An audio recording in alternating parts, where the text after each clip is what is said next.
উমৰাংচুঙত যি কয়লা খনিত অবাঞ্ছিতভাৱে ২৭ গৰাকী শ্ৰমিকে কিন্তু আবদ্ধ হৈছিল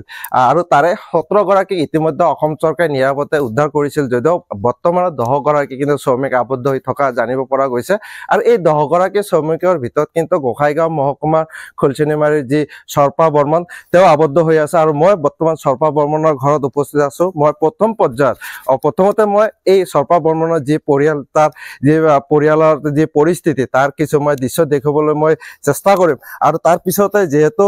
সৰ্পা বৰ্মন বৰ্তমান শ্ৰমিক হয় কয়লাৰ খনিত কাম কৰে আন ১০ গৰাকীৰ লগতেও কিন্তু বৰ্তমান আবদ্ধ হৈ আছে আৰু অসম চৰকাৰে কিন্তু এই শ্ৰমিকসকলক উদ্ধাৰ কৰাৰ কাৰণে যৎপৰোনাস্তি চেষ্টা অব্যাহত ৰাখিছে আৰু অসমৰ মুখ্যমন্ত্ৰীয়ে কিন্তু এই ক্ষেত্ৰত যথেষ্ট হস্তক্ষেপ গ্ৰহণ কৰিছে আৰু যেহেতু সৰ্পা বৰ্মনৰ দুগৰাকীকৈ কন্যা জীয়ৰী আছে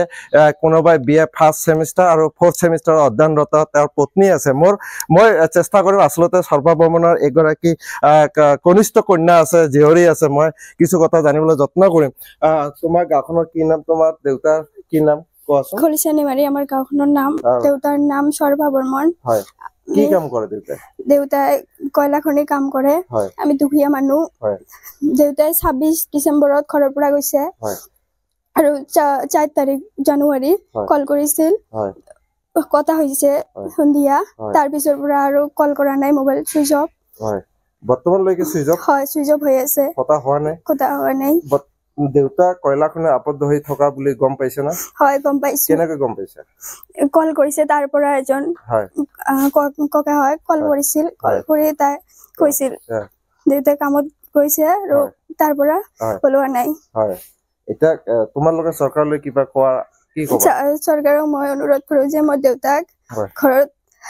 আহিবলৈ হয় এই মুহূৰ্তত অতি পৰিতাপৰ বিষয় বুলি ক'ব লাগিব আৰু যেহেতু পৰিয়ালটো দুখীয়া আৰু দৰিদ্ৰ পৰিয়াল যাৰ কাৰণে কিন্তু কয়লা খনিত কাম কৰিব লগা হৈছে আৰু আৱেগিক হৈ পৰিছে পৰিয়ালটো ভাঙি পৰিছে আৰু মই আকৌ এবাৰ ক'ব বিচাৰিছো এই সৰ্পা বৰ্মনৰ ঘৰত ইতিমধ্যে গাঁওবাসীসকলে আহি উপস্থিত হৈছে আচলতে তাৰ পত্নী আছে তাৰ কন্যাক আছে বুজনি দিয়াৰ কাৰণে চেষ্টা কৰিছে আৰু মই তাৰ এগৰাকী কন্যা আছে মই জীয়ৰী আছো মই অলপ জানিবলৈ চেষ্টা কৰিম তোমাৰ দেউতাক যে বৰ্তমান আবদ্ধ হৈ বুলি থকা গম পাইছে নিশ্চয় এতিয়া তুমি কি ক'বা মই চৰকাৰক কওঁ মই দেউতাক উদ্ধাৰ কৰি ঘৰত পঠিয়াই দিম কিমান বছৰ ধৰি কয়লা খনিত কাম কৰে মই কত ধৰি কাম কৰে 20 বছৰ ধৰি কিমান বছৰ ধৰি 20 বছৰ তাতে কাম কৰে আগতে মেঘালয়ত কাম করছে মেঘালয়ত কাম বন্ধ হওয়াতে গরম লঙ্কা গরম পানি জায়গা ওই জায়গাত গেছে 5-6 বছর করি আছিল কৰি আছি বহাগ মাহত বৃষ্টি হওয়াতে যোৱা নাই নে বেঙ্গলৰ গেছে বেঙ্গলত থাকি আহিল আপোনাৰ লগত লাষ্ট কথা কেতিয়া হৈছিল 4 তাৰিখে হৈছিল হ্যাঁ 4 তাৰিখ তাৰ পিছত আৰু হোৱা নাই হয় ধন্যবাদ জনাইছো হয় এই সৰ্পা বৰ্মনে কিন্তু পৰিয়ালৰ লগত অন্তিমবাৰ ফোনত কথা পাতিছিল 4 জানুৱাৰী কিন্তু তাৰ পিছৰ পৰা কিন্তু কোনো ধৰণৰ যোগাযোগ নাই আৰু যোৱাকালি হয়তো কোনোবা এজন তাৰ লগত থকা আন এজন শ্ৰমিকে পৰিয়ালক এই কথা জানিবলৈ দিছে কিন্তু হেউদিয়াকৈ কিন্তু অসম চৰকাৰে যিসকল আবদ্ধ হৈ থকা শ্ৰমিক আছে এই শ্ৰমিকসকলক উদ্ধাৰ কৰাৰ কাৰণে পূৰ্ণ চেষ্টা অব্যাহত ৰাখিছে